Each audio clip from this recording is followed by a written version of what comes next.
ఎదిరింటాను కానీ మన పక్కింటాను కానీ లేక మన ఇంట్లో వాళ్ళైనానండి. ఇప్పుడు మీరున్నారు స్త్రీలు, వారాహి అమ్మవారు నవరాత్రులు వచ్చాయి, పెట్టుకోవాలి. వరలక్ష్మి వ్రతం చేస్తామనండి, ఎవ్వరూ కాదనరు. వారాహి నవరాత్రులు చేస్తామనండి, ఎందుకు నీకు ఇప్పుడు ఆవిడ లేనిపోంది నీకు అంటారు.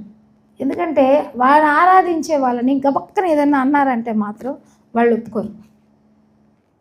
అందుకని వద్దు. మనం సంసారిక జీవితాన్ని గడిపే వాళ్ళని, గృహస్థుడిని, కోపతాపాలు, ఆవేశాలు మనకి సహజం కనుక ఇటువంటి ఏదైనా జరిగినప్పుడు ఆ దేవతలు ఒప్పుకోరు. వాళ్ళ ఉపాసన అంతటి తీవ్రంగాను, అంతటి అనుగ్రహపూరితంగాను ఉంటుంది. ఆ యొక్క భక్తుల యందు ఆ యొక్క తల్లి యొక్క అనుగ్రహాలు అంత ఎక్కువగా, అంత తీవ్రంగా ఉంటాయి. ఇంకా వాళ్ళని మనం పూజనీయులు, ఆ యొక్క దేవతల ఆరాధనలు, ఆ యొక్క దేవతను సిద్ధింపజేసుకున్న వాళ్ళు పూజనీయులు.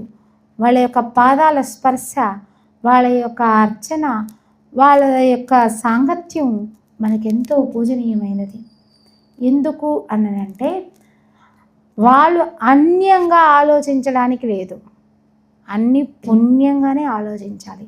అన్యమైన ఆలోచనలు కలిగితే మొట్టమొదటి అతగాడిని కూడా శిక్షించడానికి ఆ దేవతలు వెనకాడరు. అంత కఠినంగా ఉంటాయి ఆ దేవతల యొక్క ఆరాధనలు, అనుగ్రహాలు కూడా అలాగే ఉంటాయి. అయితే